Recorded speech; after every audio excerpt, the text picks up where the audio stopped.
This is the Barbados Today afternoon news for Wednesday, May 10th. Thank you for joining us. I am Mary Claire Williams. Police are investigating the death of a young man at Pebbles Beach this morning.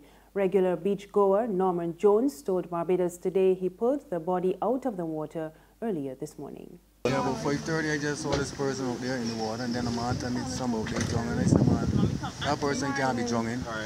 They must be up there, so I just slowed them out. So I dived and went out to Bounce Beach, come back up, and I came back up, I saw the person still there. Wow. I said, nah, that person got to be drunk in too. But there wasn't struggling or anything, so then when I saw the police and the coast guard, I told them, well, a man there dead, he's drunk.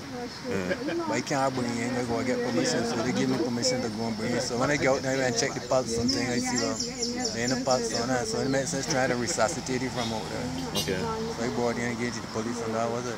The Central Bank of Barbados says government cannot afford any pay increases at this time. And Acting Governor Cleviston Haynes says such a move will put an additional strain on government's already burdened fiscal position. At his press conference yesterday, Haynes also warned that government would be forced to introduce other measures to compensate for the additional expenditure.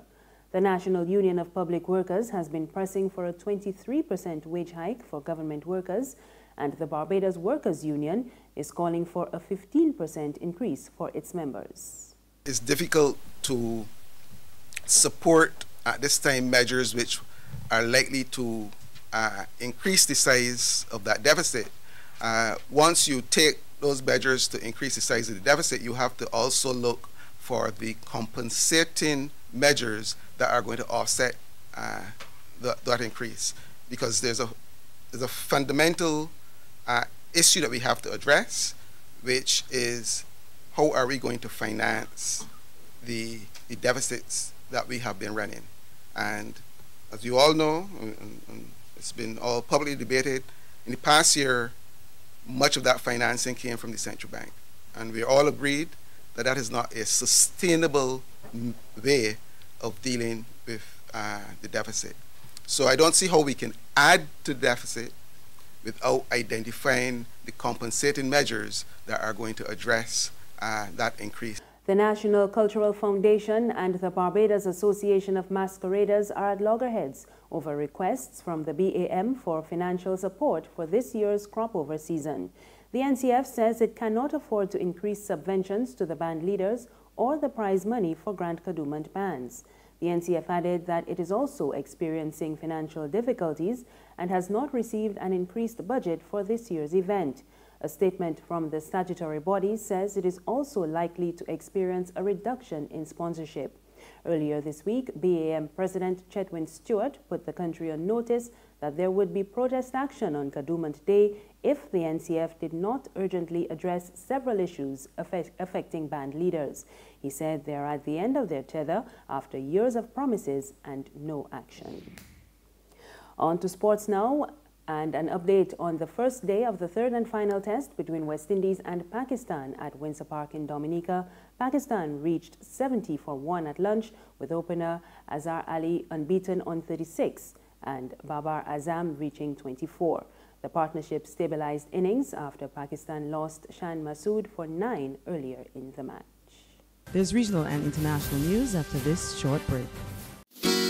When it comes to your family, what do you dream of? Enjoying the sights of Italy, seeing the Eiffel Tower for the first time, or experiencing the cuisine of Spain? Courts can make your family dream come true. Shop at Courts for a chance to win a dream cruise for a family of 4. Spend $999 or over at any Court store or online at shopcourts.com. Every $100 gets you a chance to win that cruise to give you more fun time with your family by cruising the Mediterranean, a value of over $20,000. So stop dreaming and start shopping to make your dream come true at Courts, bringing value home. Morning,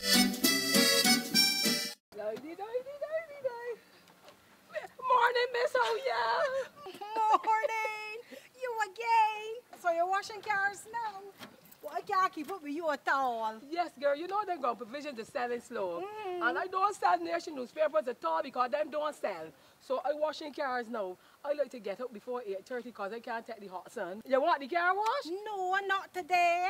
it clean. But you're going in very early though? Yeah, I just going early so I can read the Barbados Today online before work starts. All right. But you can still let me clean the vendor for the $2. At least it's still cheaper than the Nation newspaper. All right. I got a special boo here that I got it shining. Thank you.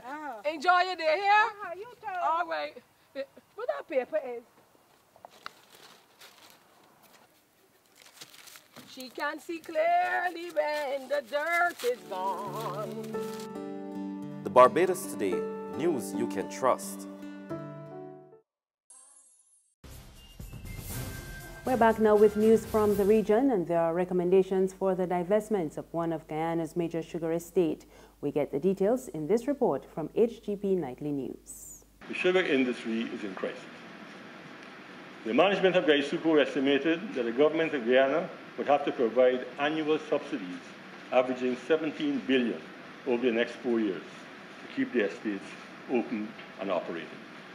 Agriculture Minister Noel Older addressing the National Assembly. The ailing Skeldon Sugar Factory, with its numerous technical problems, has failed to achieve its potential after a staggering $47 billion was expended on that estate alone. The Commission of Inquiry recommends the divestment of the Skeldon operations. The corporation further seeks to divest itself of the Skeldon estate.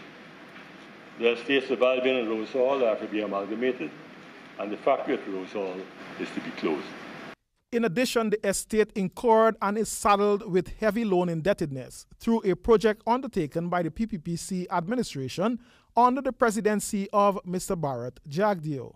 The corporation does not have the resources required to correct the technical problems. It owes in excess of $29 billion in loans due for the Skeldon Sugar Modernization Project.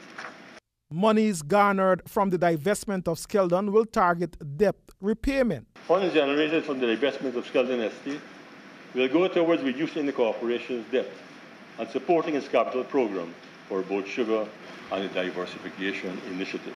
On the international scene, U.S. President Donald Trump today defended his firing of FBI Director James Comey in response to criticism that the ouster was aimed at an FBI investigation into Trump's presidential campaign's possible collusion with Russia to influence the 2016 election.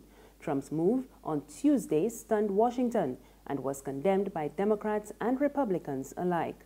Trump said Comey had lost the confidence of almost everyone in Washington. And that's news this afternoon. Remember, you can get more on our website, www.barbadostoday.bb. You can also subscribe to our e-paper, email updates, and like us on Facebook. You can find us too on Izumi Media in bus terminals and also on Screenplay at supermarkets and gas stations near you.